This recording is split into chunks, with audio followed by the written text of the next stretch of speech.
Thank you, everyone, for joining us today. My name is Angela Siwan, and I'm a support group facilitator for the in person support group and a volunteer with the ALS Society of BC. Welcome to Patient Information Webinar Series number 10. Please note that today's session is being recorded and will be posted on the ALS BC website for future viewing. You will have time for questions and answers at the end of the presentation. Please submit your questions using the Q&A button at the bottom of your screen. All questions are anonymous, so please feel free to ask. The Patient Information Webinar Series is proudly presented by Shionogi Canada Incorporated. Paul Gauthier is a founder and executive director of the Individualized Funding Resource Centre, IFRC Society. Born with cerebral palsy in Vancouver, he grew up in a group home for children and youth with disabilities, an experience that shaped his lifelong commitment to independent living and improving quality of life for people with disabilities in BC. Paul is a founding architect of the Choice in Supports for Independent Living, CSIL program launched in 1994, which enables people with physical disabilities to remain in their homes and self-direct their care. He founded the IFRC in 2014 to support CSIL employers, offering education, employer best practices, recruitment and HR support, payroll services, and community outreach. The IFRC also serves as a host agency for Community Living BC.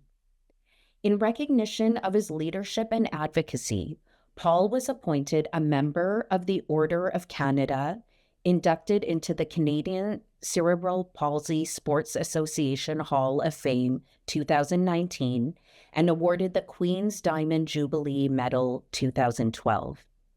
A five-time Paralympian and Bao Cho champion, Paul was the first Canadian to win Paralympic gold in the sport and has received numerous awards for athletic excellence and community contribution. As a CSIL employer himself, Paul credits individualized funding with enabling his professional, athletic, and advocacy achievements and remains dedicated to advancing true community inclusion for future generations. Welcome, Paul, and thank you for being here with us today.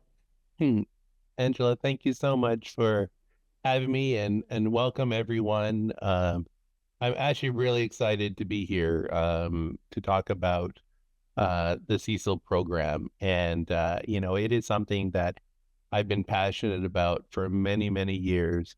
And, as I talk through this presentation today, it's really BC's best kept secret. And I'm hoping today, and it's wonderful that ALS puts this presentation on in these talks because information is power. And that's what this is all about, is being able to have the power.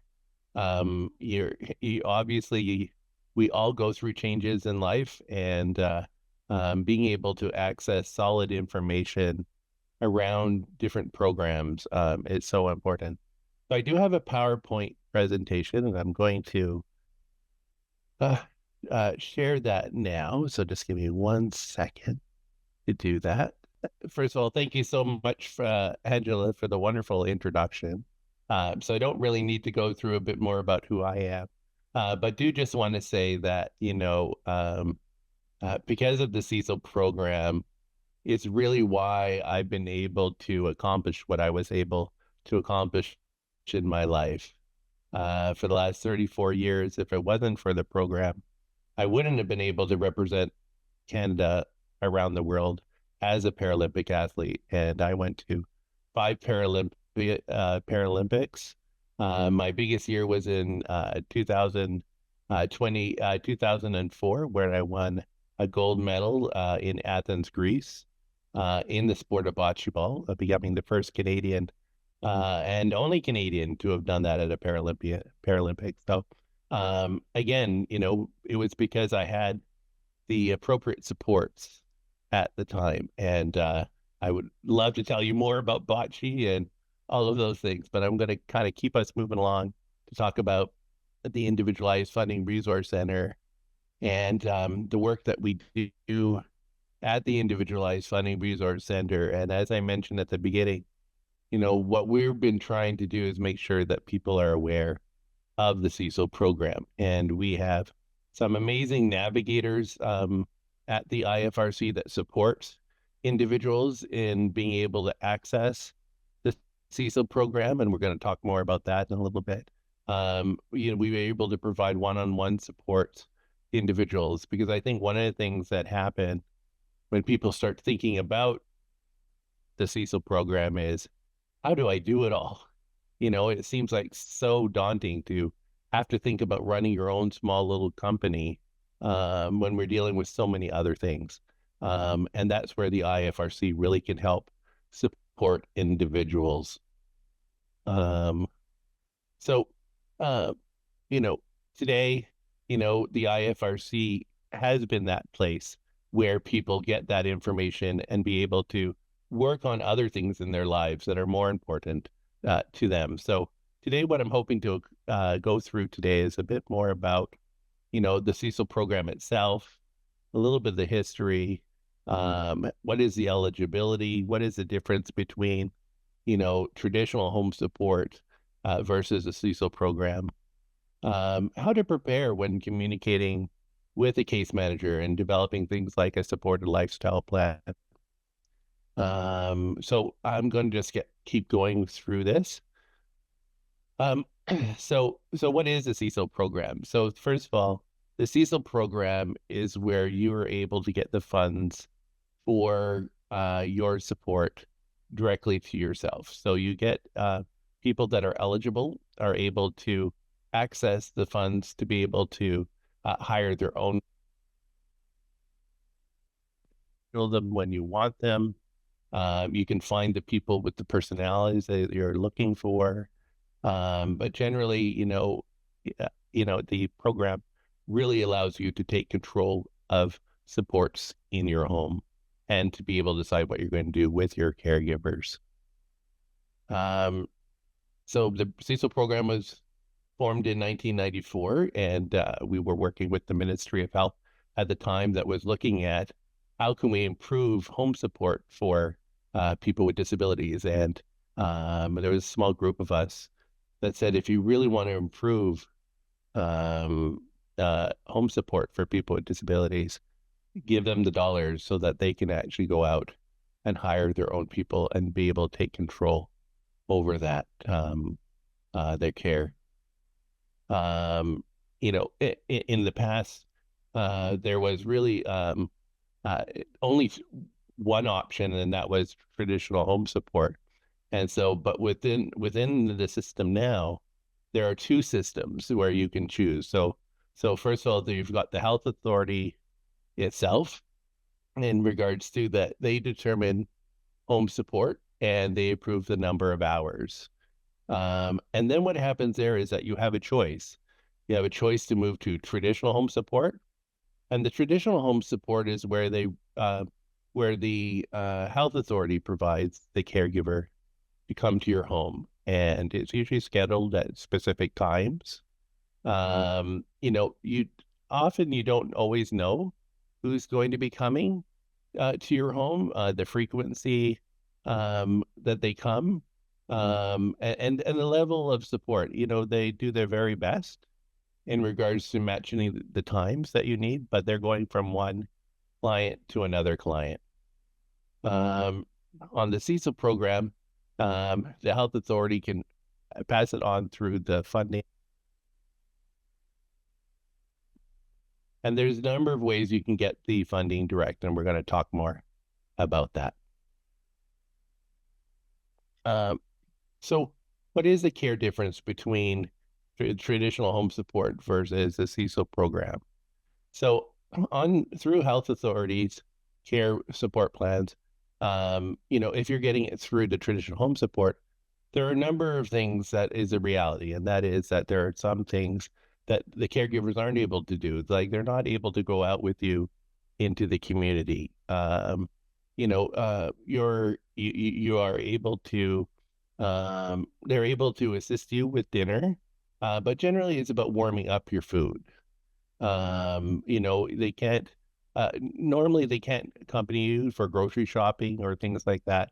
And really you don't get to choose when you're going to get up and when you're going to go to bed the night before, right? You're actually got them at a very specific time.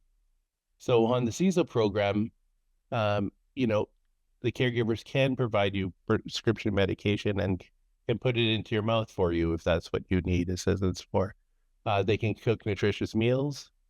You get to decide how you're going to use the hours that you are prescribed uh, through the system. If you have wound care that you need support with, again, if you would like to have someone go out with you for dinner, you can do that. Um, let's go ahead and look at kind of the pros and the cons of the CSIL program. So, so adults are, the con, I always like to start with the cons because there's just not that many of them really. But the realities are there, the reality is that you do have to go through the same assessment process as traditional home support. And some people feel they don't get enough home support hours. There are required guidelines through the CSIL programs that you have to adhere to. Employers may find CSIL time demanding. Small business. You have to run payroll and you have to do all of the different components. Employers are often having to stretch funds, meaning that you don't always get the number of hours that you need. So you kind of stretching it out a bit further. Um, the program does require you to follow employment standards laws, works APC laws, and all of those components that are about being a good employer. Um, in regards to the pros, the reality is that people find that the CSIL program is like night and day. That they say that, generally they are able to decide when to get up, when to go to bed. They are able to decide who is going to be in the home and when, what level of skills that they're going to have. And some people are able to still go on holidays and things as well with their caregivers. And so, you know, who's eligible for the CSIL program? You do have to be an adult, 19 years or older. That generally you have to be eligible for home support. So you go through the traditional process of meeting with the case manager to determine if you're eligible for home support. You have to be a Canadian citizen. You have had to live in BC for a minimum of 3 months. And you have to have a high level of care need to be able to be eligible for the CSIL program. And we can talk about that a little bit more. There's 3 different phases of the program, and I'll just touch upon them really quickly. Phase 1 of the program is when you become the direct employer. And this is where, if you've got the energy and the ability to be able to manage everything on your own, you can become the direct employer. Phase 2 and phase 3 is more about when you need some additional support, that maybe you're not in a position to be able to handle it all. Maybe your energy is down. Maybe you have progressed further on with your ALS and that you need to have someone else be able to help with the management of everything. And that is where the client support group, phase number 2, comes in, where you're developing a small nonprofit society, and then that nonprofit society can work as a team to help manage your support needs. We generally find that phase number 3 becomes the go-to when it comes to wanting some additional support in being able to manage the full program. If you don't have the energy or the ability to do so anymore, and that is developing a representation agreement. And when you develop a representation agreement, as the person to run the program. It doesn't mean that you wouldn't be involved and you make all the decisions with your representative, but the representative then becomes the legal employer, and they can handle all the signing off of everything, signatures, those kinds of things. Um, so a lot of people that do have ALS end up having the representation agreement in place generally. And I know for myself, as somebody with cerebral palsy, I've had a legal representation agreement in place, not to be the employer yet, but to be able to do so when I need them to kick in. So for myself, I've started off on the phase one of the program, but if at some point I need someone to be able to take over because my physical circumstances change, I do already have a legal representative in place that would be able to take on the role of supporting my CSIL program. So I'm just going to keep going through this a little bit. So to get more information around representation agreements, NIDIS, if you haven't had any presentations from NIDIS, I definitely would recommend it. Some people set up power of attorney and a representation agreement. It would be nice to speak with NIDIS about that, but with having a representation agreement, it does allow both the financial and medical components to be able to be dealt with. So if you end up going in a hospital, your legal representative would be able to access certain information, and you can set it up based on what you feel you would like your representative to be able to have access to. In regards to the CSIL application itself, there are CSIL modules that are available, and the health authorities expect that you would be reviewing those CSIL modules. The IFRC has created a website where we have videos, so you can watch videos that might make it a little easier to go through. Don't feel so overwhelmed. The modules are about 170 pages, but they have great information there in regards to what's in it's about really kind of helping you prepare to be an employer. So it tells you how to do supported lifestyle plans. It talks about employment standards. It goes through all of the different components. So you can take on little bits and pieces of it at a time, but you'll find the information to be very, very helpful. So the first step is really about, making a decision about, do you feel that you would like to be your own employer, or if you think moving to phase number 2 or 3 might be better for you. Often, I find that the case managers do, with somebody with ALS, do recommend a representation agreement early on, so that you don't have to go through the transition. And depending on who you choose as your legal representative, it doesn't, it shouldn't matter, because they would work with you to determine, what you want around care and what you want around your supports. Developing a supported lifestyle plan is what we consider to be really the next stage. And that is really starting to look at, what does a 24-hour day look like for you? So depending on where you are in your progression in regards to support, you may only need a little bit of support, or you may need total support. But, when meeting with a case manager, it's really a good idea to go through what a day in a life is physically for yourself. Kind of looking at your morning routine, your afternoon routine, your evening, and any overnight supports. And this really just helps you be able to present your situation to the case manager, because the case manager wants to help you get your needs taken care of, but they are basing it on the information that you provide.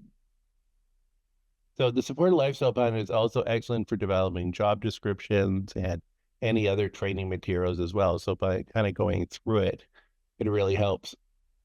Um, and I should say that, when I've worked with so many people around their supported lifestyle plans, one of the things that I notice is that, they say, wow, my case manager did ask me about how many times I went to the washroom, for example, and I told them 3 times. But when I wrote out my supported lifestyle plan, I realized that I go to the washroom maybe more like 6 or 7 times in a day. So by actually writing it out and taking that time, you don't miss some of those really important personal care tasks because, for every 2 minutes you get authorized is another hour a month of support, right? So it really does add up. So by sitting down and working through your care routine, really helps you be able to prepare. Okay. So supported lifestyle plan. So, you kind of go through kind of a little write up of what your physical situation is. Talk a little bit about some of your medical components. So, are you somebody that has rashes? Are you somebody that has urinary tract infections on a regular basis? By documenting as much information as you can at the beginning is very helpful. And then when you're looking at doing a transfer from your wheelchair to your bed, kind of documenting how do you do that? How do you transfer from your wheelchair to your bed? And kind of giving the specifics of how it's done. So you can justify why it takes 10 minutes or 15 minutes in some cases. Maybe you're just doing a pivot transfer. It only takes a few minutes. But walking through exactly what your routine is around it will help present that information to the case manager. And sometimes the case managers will require to observe and take a look at some of your routines, depending on where you are in the province. It varies sometimes in regards to how a case manager chooses to do their assessments. But I find when you have a full supported lifestyle plan and you're able to communicate things and how it all works for you, it helps considerably. So this is just more examples of the supported lifestyle plan. Um, Within the application process, there's also budgets as well, and the Individualized Funding Resource Centre will help you create these budgets as well. But they go through how the budgets are prepared.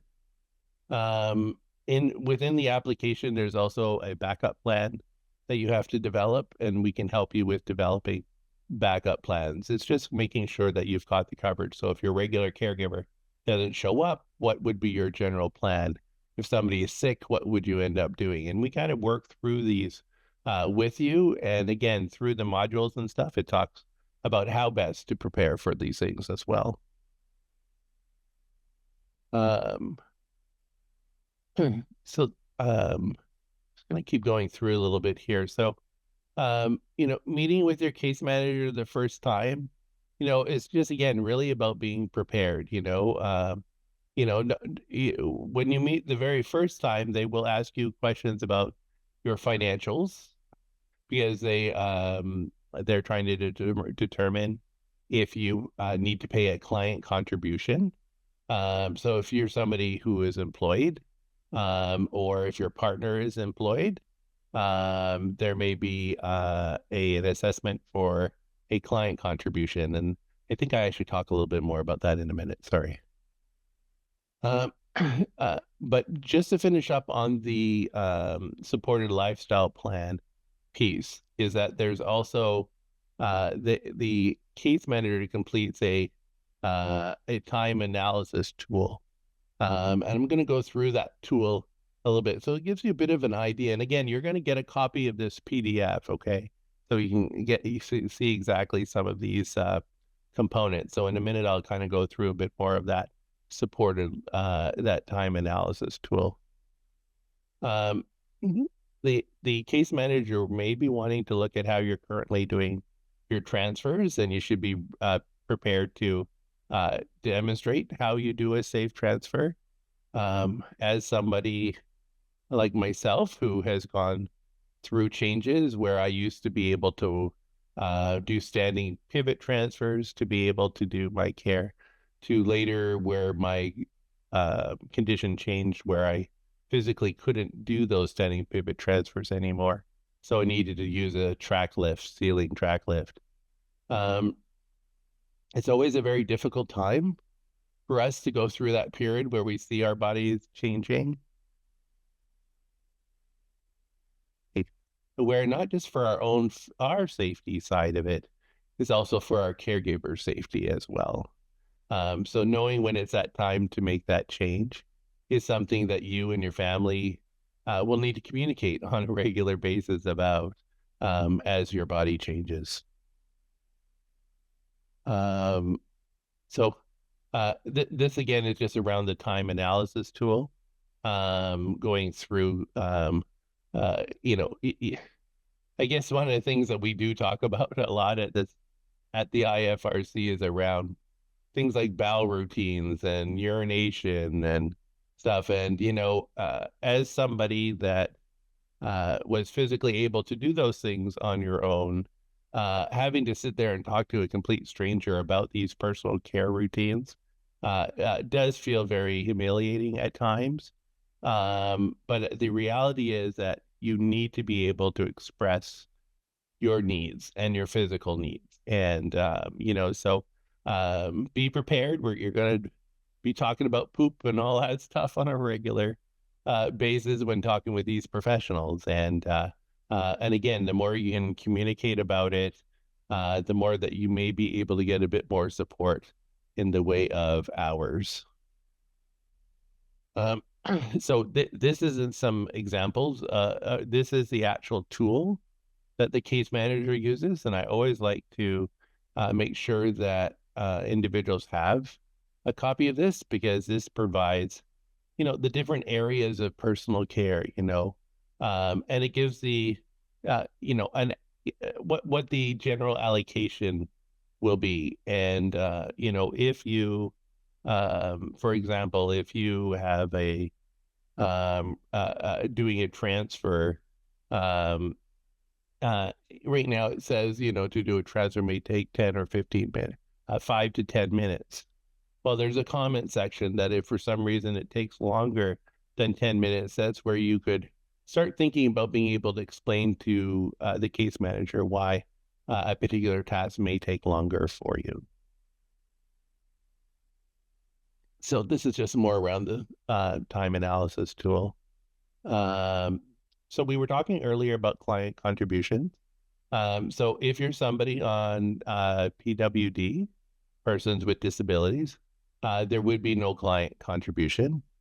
And if you're somebody that is employed, so I should just say, and if you are somebody that is getting income that is not employment income, but you may be getting it from investments or through a regular monthly amount that is not related to employment, then it is based on a calculation.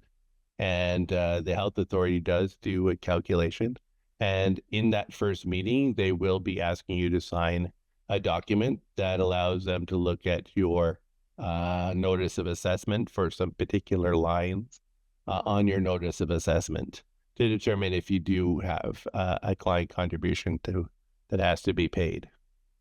One of the things that people with disability had been able to fight for a long time was around being able to create a cap. So if somebody was employed or if your partner was employed, that the maximum that they could charge is $300 in a month. So even if you only make $50 on maybe on a contract or any kind of work in a month, any kind of work in a year, it does trigger the $300 maximum amount per month for a client contribution. And then let's see. the so the health authority, if for some reason you're not satisfied with the decision of the health authority, there is the ability to go through the patient care quality office to make an official complaint. The IFRC can help you work through that. I find that, having open, honest communication with your case manager, it really sets things up on a really positive base. And if you are able to present what your physical personal care needs are, because the reality is that that is how they make their decision. It's based on your physical personal care needs. So it's not so much about housekeeping. It's not so much about meal preparations. It's really that physical touch of care. And we can get into some of that discussion as when we open things up for more discussions. Um, uh, this is a bit more information around the different allowable expenses for your CSIL funding, where you're able to pay for medical dental benefits, for example, through the funds that you receive. You're able to pay for accounting, which I think is really important because a lot of people, what they start thinking about is really, do you think I can handle the program? I'm not good with numbers. I don't have time to be doing payroll. You can use the funds that you receive to pay for payroll services. And then there's some other fees and things that can be paid for through the CSIL program. Recruitment facilitation is another one where if you want some assistance with finding caregivers, overall helping you manage your staff in regards to helping you, maybe do evaluations, supporting you in doing those interviews, those kinds of things can be paid for through your CSIL funds, which can be a really good extra pair of hands and take some of that pressure off of the family in doing some of the hands-on work that we were able to assist with that. I'll go into a little bit more details with that too. People may not be aware, but your family members are able to be paid through the CSIL program. So this is when you will need to make some decision around, if your legal representative is someone that is planning to also be a paid family member. That is more difficult. So you may want to choose a legal representative that is not going to be someone that you would need to also be able to be paid as well. And there's pros and cons with family members being paid, but I think ultimately it's whatever works for you and your family. And so this is a really important, good step within the CSIL program that family members can be paid.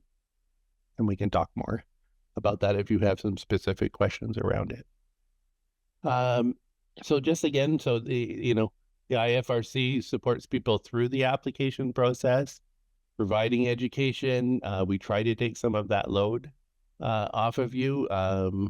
We go through the step-by-step support around the application side. So you'll get a 48-page document, which is the application document. The IFRC will help you go through that with utilizing a navigator, and a navigator will help you complete those forms, and get right to it and help you kind of move through it quickly. So we provide one-on-one problem solving, where we kind of go through, how you're going to set things up once you know the number of hours that you're being provided. So thinking through of how employment standards will end up being implemented with your particular setup, different funding strategies, just providing general education. If you're getting yourself into a situation of having difficulties with a staff person, we can help facilitate some of those discussions.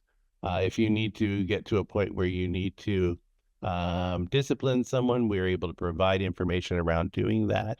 And ultimately, if you need to terminate somebody, we can also help with that process as well, and make sure that you're following all of the different legal requirements when doing that. Um, the Association of CSIL Employers is an organization that has been really making sure that the CSIL program continues in the way it was meant to be. And this is the members of all CSIL employers are entitled to be part of. And this is where they do some of the work around negotiating for the hourly rate increases and those kinds of things. And there's a Facebook page as well that you can be part of once you are a CSIL employer, and you can share information amongst each other around the different components. It was really, really important around the pandemic and the information sharing that ended up happening around the pandemic. We also have a Pathways to Independence program where we meet on a as needed basis to talk about different components. We have representatives come from Employment Standards to come and do presentations, WorkSafe BC, and just a place where we can share information amongst each other as CSIL employers across the province. Let's see. And just to let you know, we also have a program called the Right Fit program. That if at some point you're in the need to move and need some assistance with trying to find and locate a wheelchair accessible place, the Right Fit program connects wheelchair users with housing providers. So it's been an amazing program supporting individuals to get connected with wheelchair accessible units that have roll-in showers. For those that need subsidies, try to connect people with units that do have access to subsidies as well. So I'm going to stop the PowerPoint here, and I'd be happy to open the floor to questions. I'm also going to go back to, I know that I received some questions as well, and that we can take a look at too. So Alexandra, did you want to facilitate any questions first before I look at this list? Or Angela, sorry. Thanks so much, Paul. I don't see any questions at this time, but anybody participating now can feel free to put their questions in the chat box, which is just to the right bottom of your screen, and we go ahead and answer those. So so what I'll do is I'll go with some of the questions that you had sent me. At what stage of my ALS would I get approved? And, that's a great question. At any point where you need support physically, is a good time to start looking at home support in general. And accessing home support is important when you start feeling that you need some assistance physically.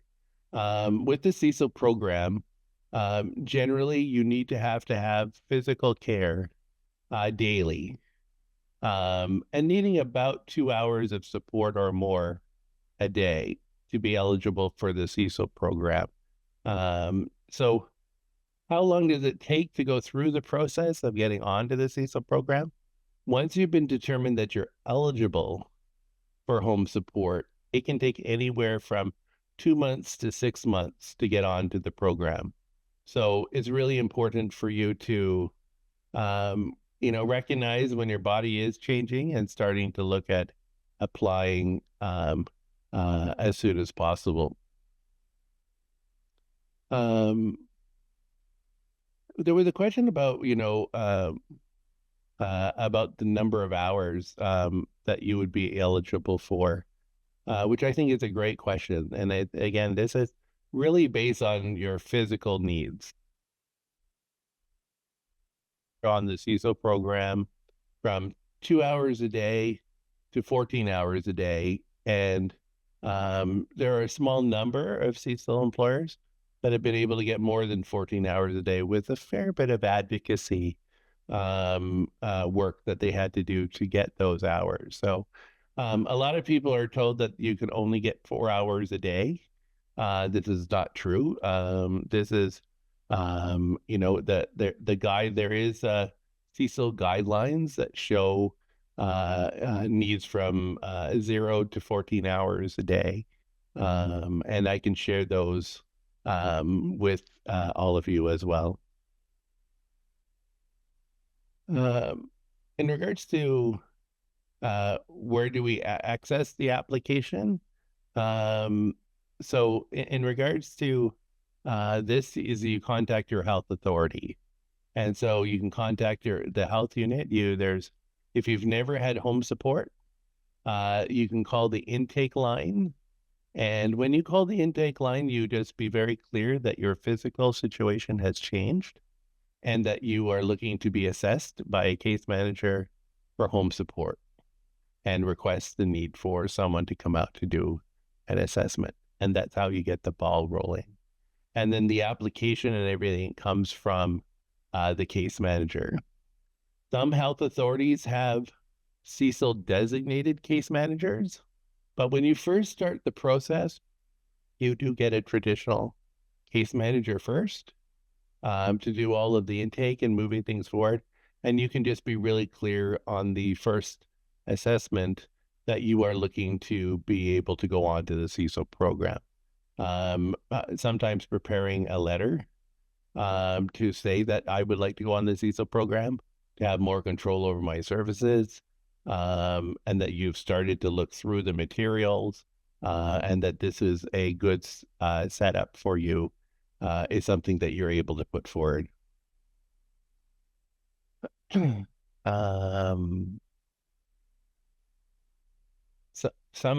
was a really good point in regards to, we have our hands full already. We can't possibly manage the administrative side of the CSIL.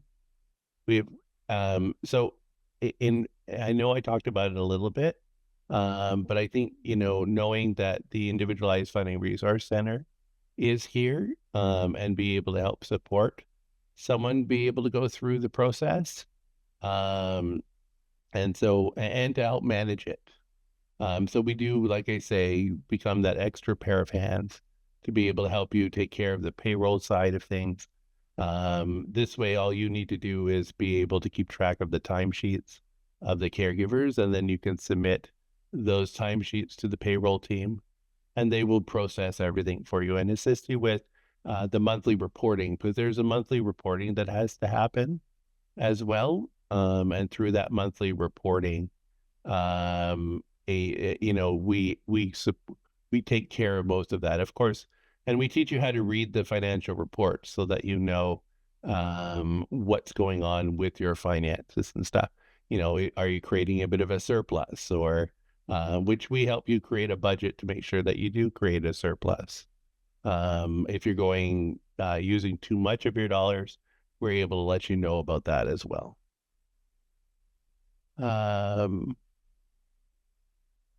Angela, do we have any questions coming in? Yes, we actually just got a question in. Okay. So here we go. In the assessment, what is the spouse expected to contribute to home care needs? Oh, great question. Great question. It is something to be very clear about during the assessment process.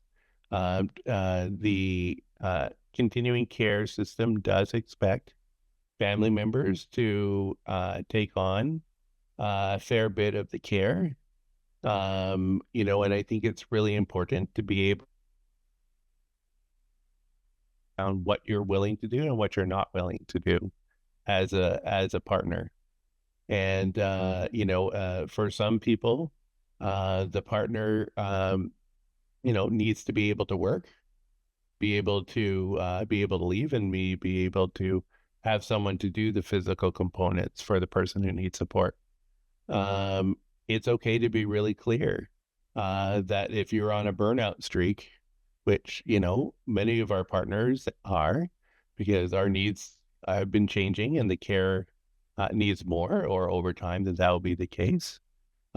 Need to be really clear with the case manager about what you're willing to do and what you're not able to do. There's an expectation to do what you can. But there may be the expectation also within that, say, look, I'm here to be a emotional support. I'm going to be there to help with some decision-making processes. But I may, but I may not be in a situation to do the physical parts. But you need to be clear with that. And you and your partner need to have a good discussion before going into meeting with the case manager so that you both don't feel hurt by someone talking about that, because I think that's really important to be able to talk about. That was a good question, Angela. Thank you for that. Yes, and thanks for your in-depth answer there, Paul. We have another question that came up. Can you explain the income and $300 cap again? Sure. Thanks for that. So, um, so in general, if you have income, so let's talk about employment income, because that's probably the easiest one first. If either spouse has income through employment, then the maximum cap that is put onto client contributions is $300. If you are someone that does not have employment income and maybe only getting funds through RRSP or retirement funds, or any other kind of sources of income, then it works on a calculation base, and there's a formula, and it could go anywhere from a few dollars to a few $1,000s, to be honest. And so, if you're in a situation where you do have income coming in from another source, that's when the dollar amount for the client contribution can be higher. I hope I explained that okay. We do have the formula, and we can share that formula with you as well if you would like a copy of that. Yes, just a reminder that you will want a question, you can push at the bottom of the screen.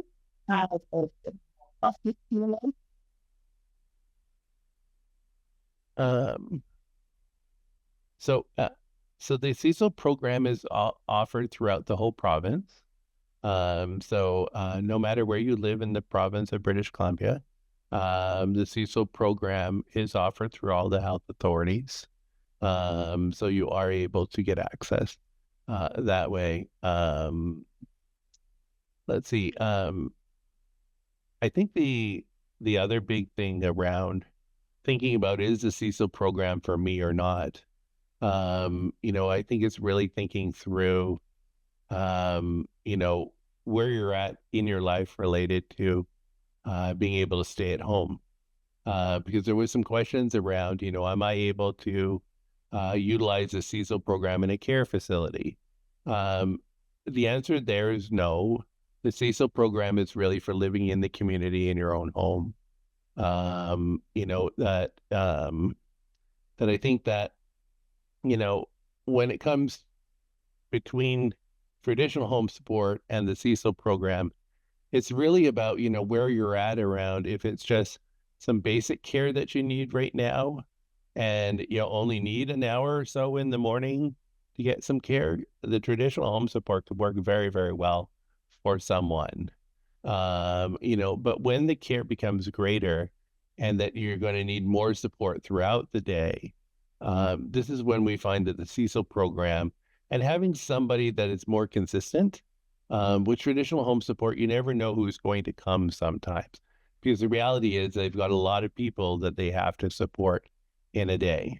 The CSIL program allows you to pick that individual and have that person be consistent. Will they change over time? Yes, of course. People move on in their jobs and things, but the consistency is usually a lot more through the CSIL program. And one would like to say that this is a common for all. Sorry, say that again. Oh, we have a comment thank you so much for your presentation, Paul, and you're very good. Oh, thank you. I really appreciate that. Thank you. Thank you. It's a lot of information to take in.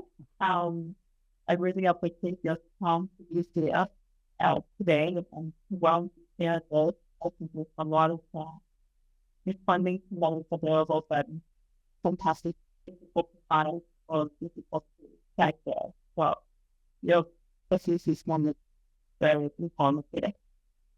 Thank you. Thank you, Alexandra. And just one last message for everyone is that, we are happy to meet one-on-one with you, with one of our navigators, so you can call us at the office at 604-777-7576 and just ask to speak with one of our CSIL navigators. It doesn't commit you to anything at all, but you could speak with one of our navigators to see if the CSIL program's the right fit for you, and we can get into more detail in regards to your personal situation and really kind of open up. And I tend to join in on some of those calls as well, so I'd be happy to join in on those calls too. But my team is fantastic. Yes, and I got first feedback from probably like families that have IFRC to house because they're very positive. And glad that there's an organization that helps people to talk to such a other. Thanks, Alexandra. Thank you so much, Paul. Thank you so much, and the rest of your help. And so we will be posting this webinar on our website, and we will upload them. Wonderful. Thanks, everyone. Thanks for being here.